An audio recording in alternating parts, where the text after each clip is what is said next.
everybody. It's Teepa, and I've got two guests here. One is Christine. She is one of ours. She works with us at Positive Approach to Care, but our other guest is Gerald, and I am going to pause there and let Christine do a little more in the way of introduction. But we're here for a courageous conversation about the realities of the costs of care when we're talking about dementia in the house and somebody you love and resources and how you try to put together something that works and realize how outrageous the system is that you're trying to manage. So I'm going to pause here and I'm going to pass it over to Christine. Christine lives in Auburn, Alabama, and I'm going to stop there and let Christine introduce the rest of the story. Thank you, Teepa. Gerald, truly, thank you so much for being here and being willing to share your story with everybody. We live about less than a mile from each other, and I met you 4 years ago at a respite program. I met you and your sweet wife. Can you please share with us your story up until that point? What was life like for you and Nadine?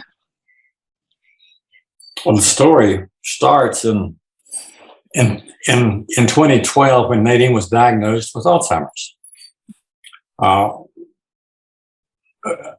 before I start telling the story, and we were talking about this just a minute ago, I want the viewers to know that I share this story not to be patted on the back or not to be pitied or not to be anything other than I think it's important for those of us who are taking this journey to hear a story that's been challenging, but yet in some ways very rewarding, lots of opportunities, but lots of hurdles and a lot of obstacles.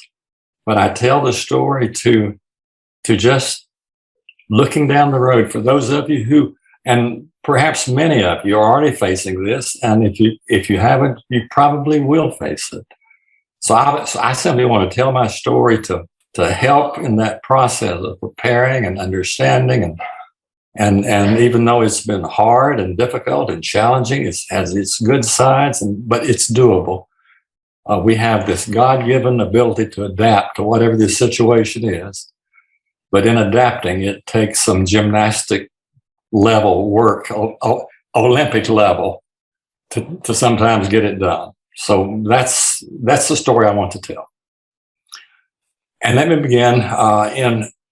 In 2012, Nadine was diagnosed with Alzheimer's.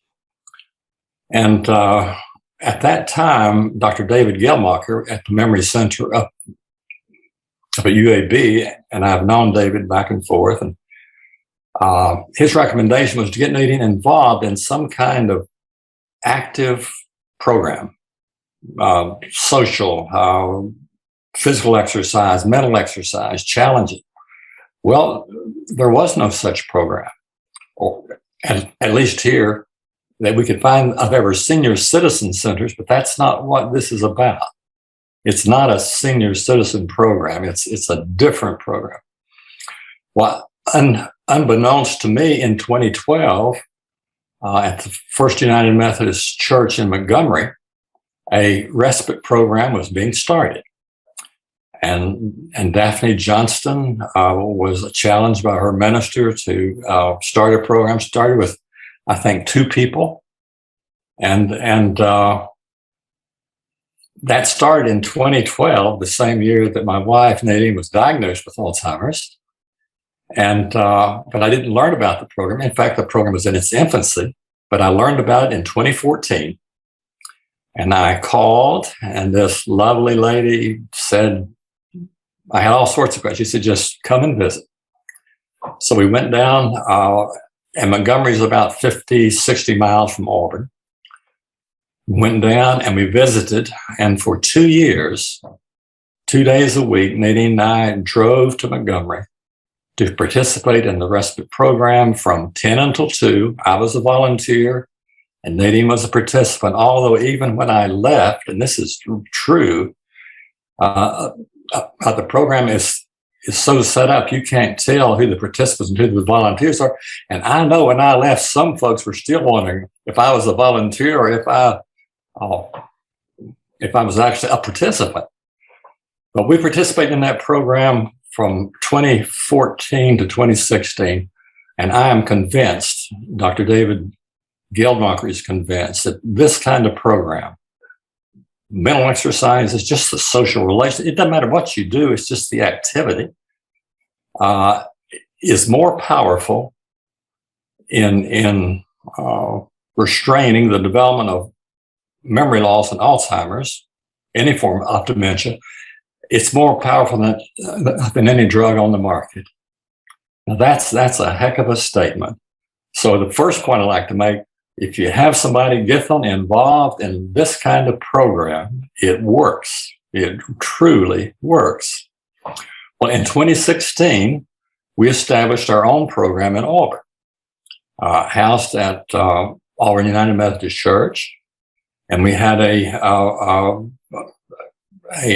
volunteer director, and started us slowly, 1 day a week, and then 2 days a week. And then we found Christine Browdy, and she became the director of our Reach Respite program. And Nadine and I have been involved in that program ever since, until Nadine was no longer able to participate. And I truly give credit to Christine and these programs for treating Nadine since 2012. And that so helped her up until about a year ago. As we know, Alzheimer's, dementia is there's no cure, but you can help people live with where they are. And that's what these programs do. But eventually it catches up with you. And Nadine took a nosedive about a year ago. And so we had to make accommodations for that, of course. And eventually we got someone to stay with us during the day. And then it became a need for more full time, and tried to do it 24 hours a day. But it was impossible to maintain the staff, to schedules, and it just simply was not doable. And we go through this guilt process because, as most spouses probably have done, I told Nadine at one time, I will never put you in a nursing home. And at the time I said it, I meant it, because the nursing homes back then were not so good nursing homes. But when it comes to this day and time, first of all, the facilities are better. And in doing, when I said it the first time, I was saying it because I thought that was best for her. But now I conclude this is best for her, but that doesn't make it an easy decision. It's a hard, that's one of the hardest decisions of all. So in January of this past year, Nadine moved to a memory center in Columbus, Georgia, about 50 miles from here, because that was just a really fine facility. And we had to make a change at the end of that. But then the next part of the story is she was in the memory center, but the memory center was only licensed for independent living, assisted living, and memory care, not beyond memory care. Well, I had never really paid attention to that either. This was, again, something new. Finding a place was new, and then we found a place that was really working, and things were just seemed to be okay, better than okay. But then she had another decline where she collapsed physically and was bedridden and needed nursing care, full-time nursing care, which the Memory Center did not provide. And so they, not in any harsh way, it's just what they had to do with their rules and regulations. We got a 30-day notice that in a written letter, in 30 days, Nadine would have to find another facility that could care for her. And so we began that search. And that proved to be another mountain or two to climb. And particularly in the context of COVID, some places were shut down, not admitting people.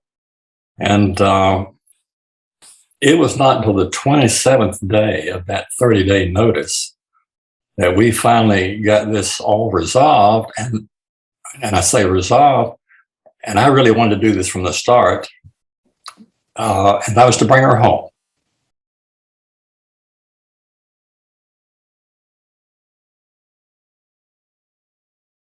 Hi, I'm Teepa Snow, and you just found our YouTube channel and watched one of our videos. I'm the owner and founder of Positive Approach to Care. Thanks for watching. And if you liked, if you have a comment about, or you would, please share it with people you know. Oh, and if you haven't yet done it, consider subscribing. We'll let you know when the next new video comes out. And you might want to visit our website, www.teepasnow.com, where you'll find other resources as well. See you there.